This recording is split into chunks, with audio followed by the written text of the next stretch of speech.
Welcome to Quantum RX, the podcast that teaches you how to move beyond stuck emotions and trauma for mind, body, and spirit healing. I'm your host, Dr. Stephanie Davis. Do you remember playing with your toys when you were a little kid, just being imaginative and creative and fully immersing yourself in another world?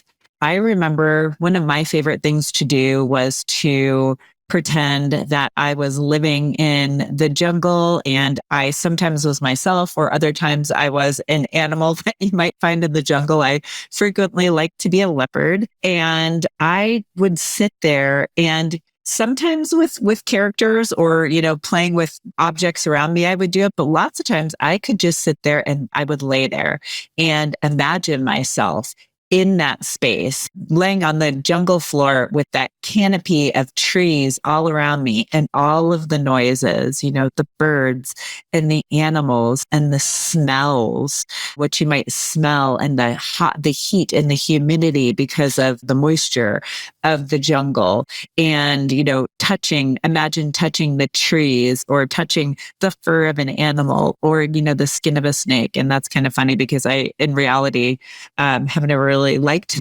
the feeling of snakes. But, when I was in this world, I was friends with all the animals. And so I was playing with them and we were friends. And so we would be doing things and I would end up touching them and I was fine with that. I could feel it. Like in my mind, I was there. And there is so much power in that playfulness, in that creativity. And that's what we're going to talk about today, because that is one of the main languages of the nervous system. And we're going to get into that and why that is. But the main points and what I want you to take away from this discussion today is what exactly is the language of the nervous system? How can we use this language to heal our trauma? And I'm going to walk you through a few exercises as well that will help you start to incorporate this into your life. If you're curious as to if you have any stored emotions or trauma that might be causing your illness, preventing you from achieving your goals, or even just showing up as the best, most authentic version of yourself, I invite you to take my free stored emotions and trauma quiz, and you will find that link in the show notes. So let's go back to that story I was just telling you about me being fully immersed in the jungle with all of my animal friends. It really does speak to the language of the nervous system. So let's first rewind and talk about, the nervous system in and of itself. Typically, when people think about the nervous system, they're thinking about the brain. And technically, the brain is only your central nervous system. Your spine and all the nerves that come off are called your peripheral nervous system. And before, as we were talking about many, many times, we talk about the autonomic nervous system, which is part of your central nervous system, right? And the autonomic nervous system has what we've talked about in the past. We've talked about the sympathetic and parasympathetic. Parasympathetic is fight, flight, freeze. Sympathetic is rest, digest, reproduce. It's the calming side. And we need to have balance there. We don't want to be in one side too long and we don't want to be in the other side too long, because what if you're totally, in that parasympathetic mode and a tiger comes up and you're just like, oh, hey, tiger, what's going on? Feel free to just chomp on my arm, because I'm not engaging my parasympathetic, which would cause me to react and be alert and respond. Vice versa. You don't want to be sitting at your desk all day long in that fight or flight stressed out state, because then it's going to cause you to have health related issues and other mental, emotional types of issues too, if you're constantly in that alert, I need to survive mode. So we want to have balance in our, autonomic nervous system, but we also have many other nervous systems in our body. The gut is the enteric nervous system. Lots of times it's called the second brain. You also have your heart has its own nervous system as well. And we've talked about this before when we're trying to achieve coherence. That's when we get the brain and the heart in alignment. And that, causes a lot of positive effects in our bodies. And so the different nervous systems in our bodies tend to speak different languages, but we can use general techniques to access all of them and get them kind of synced up and in harmony. And one of the best ways to do this is by being playful and creative, because your brain tends to think in images or metaphors. It's not like in our conscious mind, yes, we're thinking with thoughts that are constructed of words, but the rest of our brain tends to think in the language of, metaphors and similes and images and things that are in the creative realm. So if we can harness this, we can use it to our advantage. And so something that I do with people quite a bit is, especially on the very first meeting, I'm trying to see if they have the ability to be playful and creative and to follow directions, just suggestions, I should say, as we go through the healing process, because that's a big piece of what I do. And what we're doing is we are really, when we're doing that, we're accessing our senses. Our senses make up a huge portion of our brain. There's this model that you learn in school, and it's called the homunculus. And it's essentially like a brain with all these body parts on it. It'll have a hand and an eye and a mouth and all of that, and ears, because it's speaking to all of the parts of our brain that are connected to our senses. And there are so much, like our hands, for instance, we use our hands in movement a lot in the process when I'm doing like different healing techniques with people. Similarly, I will have them shut their eyes, and we're walking through different exercises and we're bringing in all of the senses. And we call this VAKOG. It's VAKOG. And VAKOG stands for visual, auditory, kinesthetic, olfactory, and gustatory. And so let's talk about what those are. Visual is your eyes. Auditory is your ears and your hearing. Kinesthetic is movement. Olfactory is your sense of smell, and gustatory is your sense of taste. And you can think about it. I always tell people, can you remember a memory? Like, one of my fondest memories is sitting in the backyard with my grandparents. And I know what it's like. I feel like the times we went up there, it was always cool. And if even in the summer, if it was hot during the day, it got cool in the evening, because I grew up in Florida and they were in Indiana. And I remember being in the backyard and, sometimes having my sweater on, and my grandparents had a big kind of like ivy. I don't even know if you'd call that an ivy. It's vines, the vines of ivy. They had it on the ground, and it also went up their chimney. And so I remember like seeing it and feeling it and smelling it.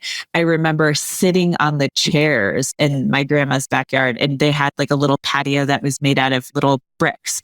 And what that brick felt like underneath my feet, and walking over to their tree. I used to like to climb the tree. There was a tree in the center of the backyard. My grandmother had a little garden in the back.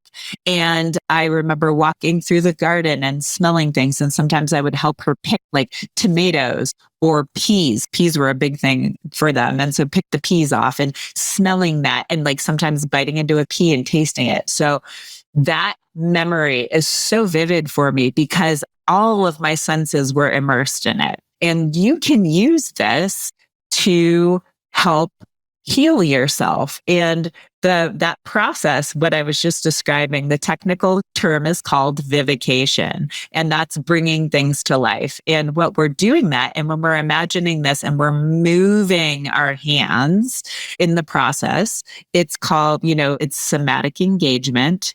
And there's another piece of that puzzle, neurological synergy, is when we are matching those senses to our breath. And that is a process that I use quite a bit in the trauma healing side. And this is something you could play around with at home. And so I really want to just give you a quick little exercise to do. So something you can do when you are feeling like You could do it with anxiety. You could do it with like, say you're having like an icky feeling, like you're sad or frustrated. And in the previous episode, we talked about, reframing it or changing the way you're thinking about it. Sometimes you just can't do that. Sometimes it's hard. So sometimes you need a mechanism to try to move yourself through that. And I use this for adults, but I especially use this for kids because it's easy for them to like, you're dropping your kid off at school and they're like, I don't really want to go in the classroom, or I don't want to go to school because of X, Y, or Z. And so what you can do really quickly, and I will do this with my daughter in the car, I'll just be like, go ahead, I'll have her sit down, shut her eyes, take some breaths. And then I'll have her be like, pointing your body where you feel it, pointing your body where you're feeling this stress or anxiety or nervousness, whatever words that they use, and I'll have her point to it. So she points to it. And I'll ask her, ask your higher mind what color that is, what color represents that feeling. And so it will be blue, for example. So then I'm like, ask your higher mind, what color do you need to get rid of that? And it might be purple. So then I have her breathe the purple through. And I ask her, as you're breathing that purple through, what's happening to the blue?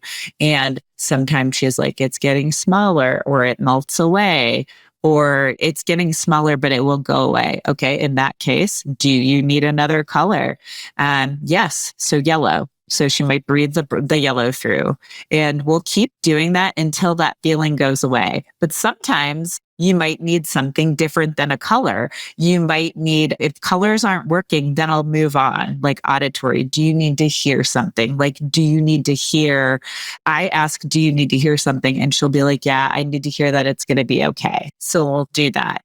Kinesthetic, do you need to feel something? Yes, I need a hug. So I might give her a hug, or I'll tell herself to give herself a hug, because that's more powerful than me giving her a hug. And then olfactory, if we need to move on to olfactory, do you need to smell something? Sometimes you might need to smell like roses or daisies or bubblegum or something like that. You just go with whatever the first thing that comes to your subconscious mind, because it's telling you the answer and it's always telling you the truth. Maybe a taste, the taste of grandma's apple pie. Those are all the things. By and large, you can get it with just doing the color breathing, but sometimes you need a little bit more, and you can go through all of the senses. So I would have you do that exercise, do it on yourself, do it with your kids, because it is something that can really help us in that moment. When you call up a color, when you point to it and say, I'm feeling anxious, and you point to it and you're like, it's brown. There's that color represents a frequency, right? And we've talked about this before. Frequencies are energy. And so then you ask your higher mind, what color do you need to get rid of it? It's the frequency you need to neutralize whatever that feeling is. So pink. So you would use that pink to neutralize the brown. So that's what we're doing. And this is why it works well. And I will say, this is something that is one of the more temporary things that I use. I also use it when in my sessions to calm down the nervous system.